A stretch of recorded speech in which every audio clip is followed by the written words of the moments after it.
editorial. O frontispício, a primeira página dele, vem com o nome, o preço, o número, vem uma quadra dos Lusíadas, uma quadra em que diz que uma das principais e das melhores virtudes do português é ser obediente.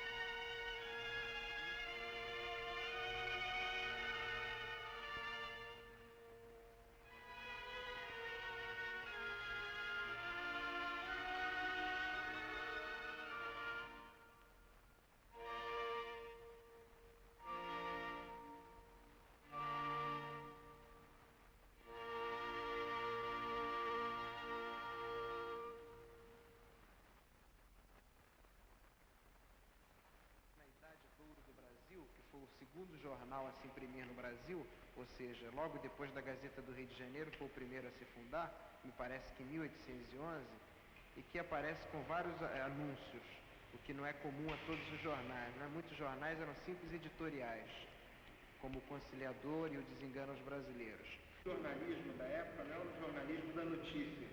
Ele não pretende dar a notícia em primeira mão. Os principais jornais da época, quase únicos, os mais atuantes no cenário político, são o Conciliador e o Revérbero.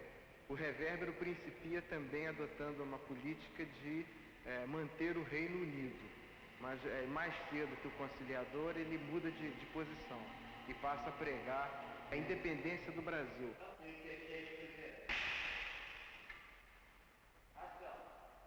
Bem, aqui tem um texto do Correio Brasiliense, de 1808, na seção miscelânea, sobre estabelecimentos da imprensa no Brasil. Entre outras coisas, o Hipólito diz: o mundo talvez se admirará que eu vá anunciar como uma grande novidade que se pretende estabelecer uma imprensa no Brasil, mas tal é o fato. Começou o século XIX e ainda os pobres brasilienses não gozavam dos benefícios que a imprensa trouxe aos homens, nem ainda agora lhes seria permitido esse bem, se o governo que lhe o proibia, acossado na Europa, se não visse obrigado a procurar um asilo nas praias da Nova Lusitânia.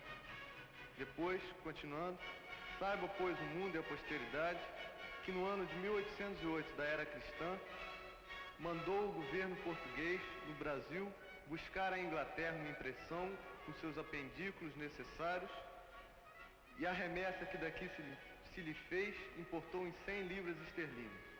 Aqui então cabe uma explicação sobre o Hipólito, o que representa o Hipólito. O Hipólito é o redator do jornal Correio Brasiliense, fundado em 1808 em Londres, certo? E é o primeiro jornal a circular no Brasil. Ele acha que ele é realmente o mais importante jornalista da época, porque primeiro ele acompanha todo o movimento de jornalismo do Brasil, desde 1808, quando chega a imprensa, até depois de toda a independência. Eu pesquisei o Conciliador do Reino Unido, jornal do Visconde de Cairu, redigido por ele, e que circulou em 1821. Logo no primeiro número, ele publica aqui um período que define muito bem a posição dele.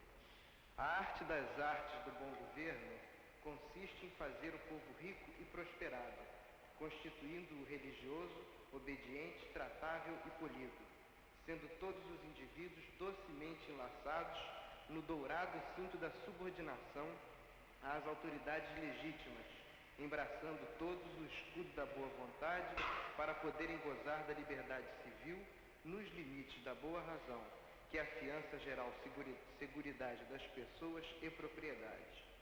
Uma posição bastante típica do Conciliador do Reino Unido é a da união de Brasil e Portugal, que ele prega constantemente, numa frase que sublinha bem isso aí: seja Lisboa a nossa estrela polar. Tem a impressão que a figura de Cairu, Alberto, merece uma análise mais rigorosa, pelo que me parece representar de mais realmente essa perspectiva que seria, digamos assim, a mais próxima dos interesses fundamentais da formação social brasileira. Quer dizer, ele não tem grandes arroubos liberais, porque em verdade ele vê o liberalismo transposto para uma situação diferente daquele que ele foi, em que ele surgiu.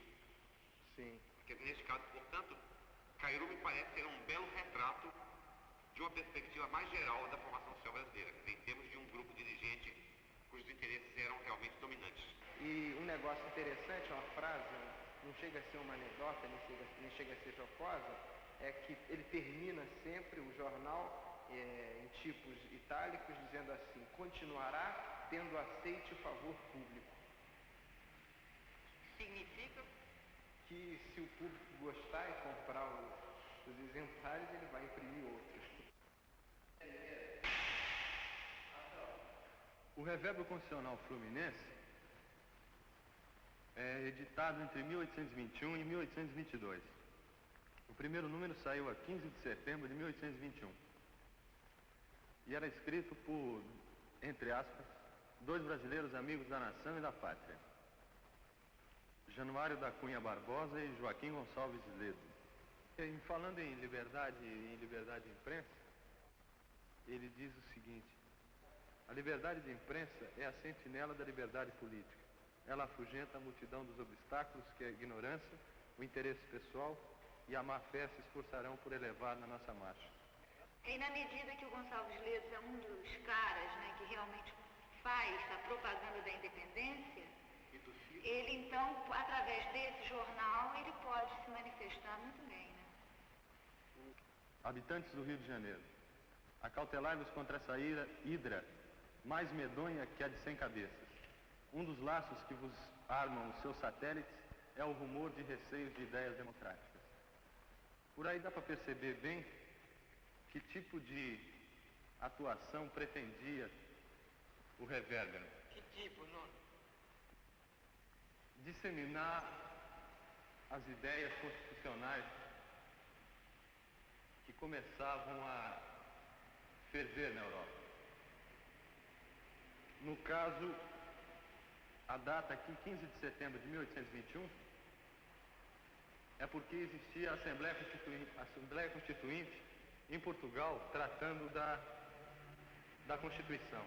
Portanto, ele aqui pretende que isso venha a se efetivar e que nela estejam contidas ideias bastante liberais. Está no Correio Brasiliense, de 1822, reflexões sobre a novidade deste mês, Revolução no Rio de Janeiro.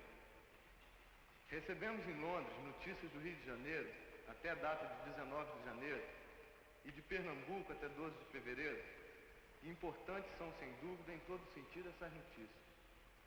Chegou ao Rio de Janeiro a ordem das cortes para que o príncipe real regressasse a Lisboa, e aquela medida causou logo maior descontentamento em todas as classes de pessoas. A Câmara foi com grande aparato representar a Sua Alteza Real as perniciosas consequências de sua retirada e requereu-lhe que não deixasse o Brasil. O príncipe aqueceu a isso, como não podia deixar de fazer. E o júbilo do povo mostrou-se universal, iluminando-se toda a cidade por 3 noites consecutivas. Aliás, Dom Pedro costumava também mandar cartas aos jornais, principalmente ao Espelho e ao Diário Fluminense, em que ele se assinava o Espreita, o Antibeca, o Verificador, o Inimigo dos Marotos, Derrete Chumbo a Cacete, e isso em várias épocas, né?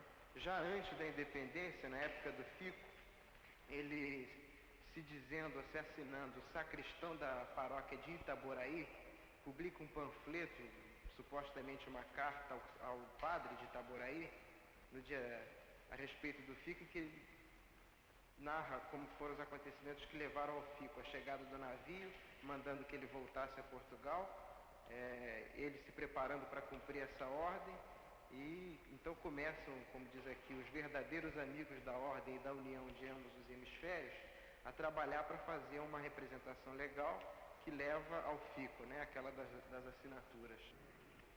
Aliás, eu tenho a dizer que nessa época, é interessante, Dom Pedro criticou bastante a posição do conciliador. E o que ele elogiava nesse período era o Revérbero do Gonçalves Ledo. Porque era de uma posição mais liberal e mais favorável ao Brasil. Me parece que Dom Pedro já não acreditava a essa altura na possibilidade de o Brasil se manter unido a Portugal. Em 30 de abril de 22, quer dizer, depois, ele escreve ao príncipe, o Revérbero, E diz assim: príncipe, rasguemos o véu dos mistérios, rompa-se a nuvem que encobre o sol que deve raiar na esfera do Brasil.